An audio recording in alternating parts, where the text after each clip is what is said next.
Santander 37. This is the second game in the Small Battles line published by Snafu. I played and reviewed the first game, Ambon, recently. Like Ambon, this is a folio game, so it'll come in a Ziploc bag with a front cover and a back cover that also double as player aids, with a paper map that looks really neat, a rule book, and then a set of counters that you will punch and you will organize so that you can play the game. So just like Ambon, and again, the title is Small Battles, so we have a war game that you can play in an evening in about 2 hours. Simple rules, but very historical. It feels very thematic. And again about a topic also that is not the most game. Though I remember playing another game about this topic specifically. We are in the Spanish Civil War. We are around Santander. And on one side, you're going to have the nationalist forces that want to take control of it. They're mainly Spanish forces, but they're supported also by some Italian fascist groups. And on the other side, you have the Republicans, nationalists versus Republicans. They're trying to defend for as long as possible. The Republican forces have a morale value, and you have a track that goes from 5 to 0, starts at 4. There are different events that will get it up and very often down. It is elimination of enemy units, will go it up, will put it up if it's the Republicans eliminating their enemies, or going down if the Republicans lose too many units. Also, enemy occupation of key locations on the map. Those locations have a star, will cause the morale to go down. There's a specific procedure for this factory that historically the Republicans tried to blow up before the nationalists took control of it. The destiny of this factory also will affect how the morale goes. So different things will cause the morale to go down, and the idea is that you're trying to, as the nationalists, to crush the Republican morale. If the Republican morale ever goes below 0, the nationalists win the game. If the Republican morale goes above 5, then the Republicans win the game. Also, if the Republican morale is more than 0 at the end of turn 7, the Republicans win the game. The game may end in a draw if at the end of turn 7 the Republican morale is exactly at 0. The map is very nice, very neat. I love the look of this map. I love the look of the previous map by the same publisher. I think they got really nice cartographers here. And here, more technically speaking, here you have the line under which and adjacent to which the nationalist forces will be setting up, as Republicans will set up most of the units on the other side of this line, plus they have some reserves that they can place in order that, and they can then bring them down later. The terrain is difficult to negotiate. A lot of hills, a lot of mountains, which is of course a saving grace for the defending Republican forces. Some roads that again you really need to exploit as much as possible to move effectively, and some again key locations on the board. The most important ones of them all being Santander, which is worth 3 morale points if the nationalist side takes control of it. So, combat units are represented by these nice looking and, maybe thin but not too thin counters of different kinds. We have the headquarters, and the values here at the bottom are attack, defense, and movement. Headquarters also have a number here, which is their bombing factor, because they can perform bombardment supported by air units. We'll see those. And so once you use a headquarter to fire, then you flip it to the side, so you cannot fire it again until it is refreshed. Then combat units, again, attack, defense, and movement. Some are double-sided, especially the nationalist units. allows most Republican units are single-sided. When they take a hit, they are eliminated. Some Basque units, they looked at the double-sided because they stopped printing on both sides, but they're not. If they take a hit, they're eliminated. The other side is used if an event called the Basque Retreat is triggered, which the nationalist player will want to trigger as much as possible, because then Basque units are removed and there's a good number of them on the board. More than two, I'm just showing it too. So there is a good number of them. And you remove all of them but 5, and the remaining 5 are flipped to the remnant side. So this is what that represents. So combat units, double or single-sided. Then we have some armor here, some logistic units that can be moved next to where the bombardment is occurring, then flip to this side, and they can provide a bonus during bombardment.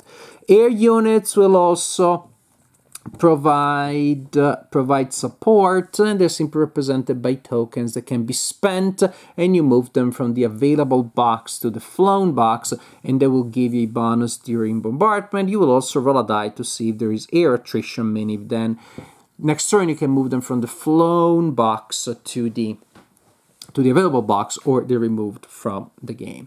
So pretty fair, pretty simple mechanics, as you will see. Each turn you're going to have a nationalist player phase followed by a Republican player's phase. The nationalist phase, you're going to check starting from turn 3 for the Republican offensive. The Republicans were promising other offenses that will draw forces out of this theater.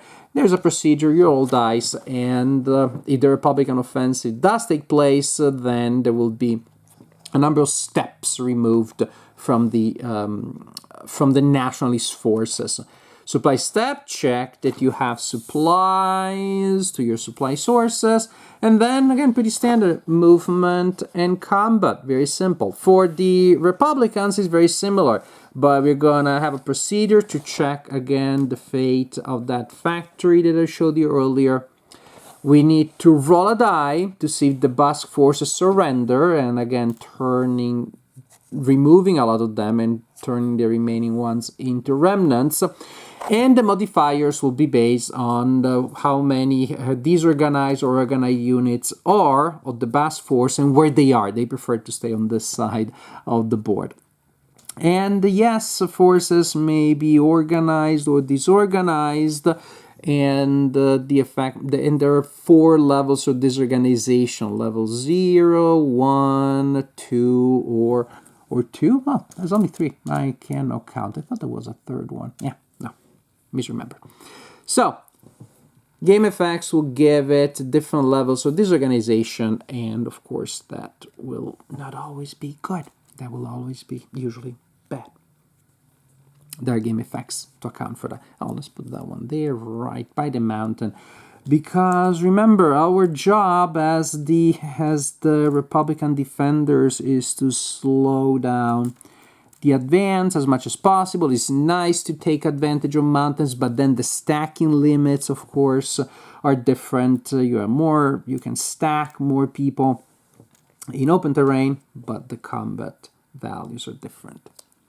So, aside from, as you saw, several things such as deciding what happens to the factory or checking for offensives and stuff, the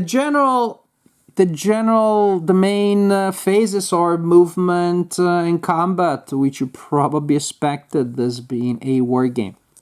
I'm placing things kind of randomly there, but they look nice that way, don't they? I like the way they look anyways. So, movement, shocker, you're gonna move your units up to their full movement allowance using, spending different amounts of points based on terrain, roads allow you to move faster, that kind of thing. Zones of control, so you have to stop when you enter a zone of control projected by an enemy unit. And after you have completed your combat, your movement, there is combat. Again, remember, units that have a bombardment value, such as headquarters, possibly supported by logistic units, possibly supported by the expenditure of air units, will give a bombardment factor if you decide to bombard. When that is the case, booyah.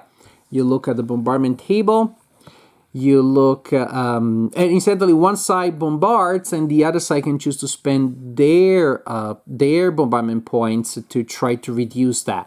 So if at the end the bombardment value of the attack is 0 or less, the bombardment doesn't take place. Otherwise, you look at the table corresponding to the number of bombardment points that have not been eliminated, roll a die, apply modifiers, and then you see if the target receives disorganization and how much, in which case you simply add the corresponding number of disorganization points. Then you resolve combat, and just by looking at the table, you seasoned war gamers know how it works. It's based on combat odds, so you will put together the attack factor of all the attacking units, if we're going there, divided by the defending factor of all the units in the defending hex, turn that into a fraction, 2 to 1, 3 to 1.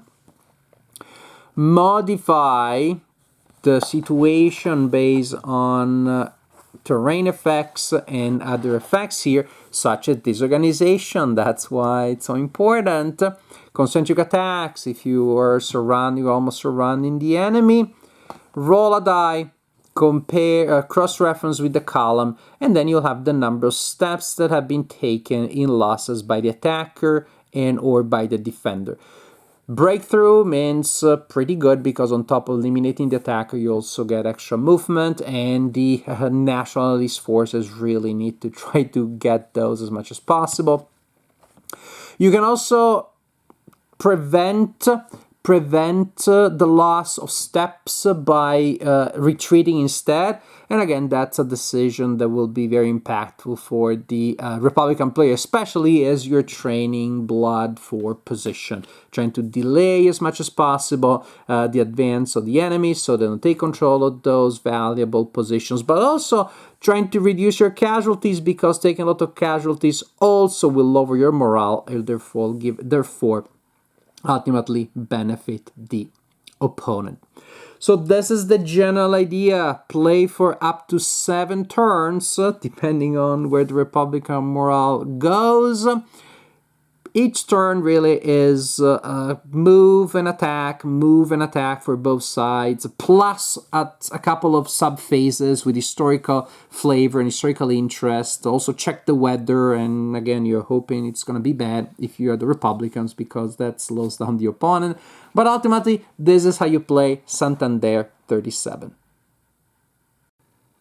Santander 37 has nice production values, especially for a folio game, and in terms of gameplay, it's pretty fun. You can play it solo, controlling both sides at the best of your possibilities, which is how I did. You can also play it 2 players, of course, with your favorite human opponent.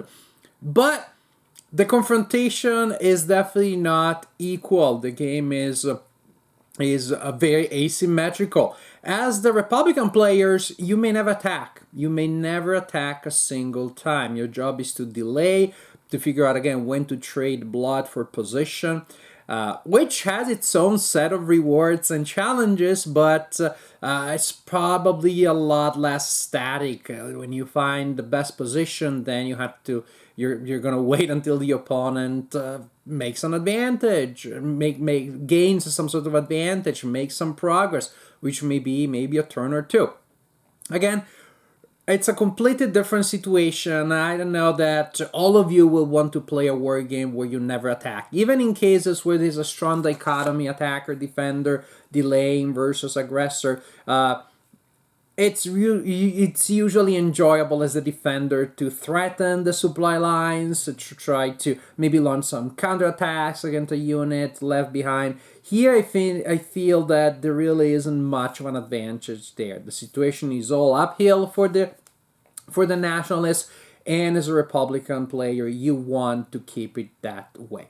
So I don't know, as you play that side, if maybe you feel that is a little more less exciting. I play both sides, and I think it worked well the way. I almost feel I almost feel like there's a quasi solitaire game for the nationalist player. I think you could write a fairly simple AI and play like pure solo here as the nationalist player, as I think that is the side that really drives the action, has the most challenges, has to figure out how to negotiate the terrain, to pile up those massive attacks, to obtain those breakthroughs, without which it's very hard to make any significant advance.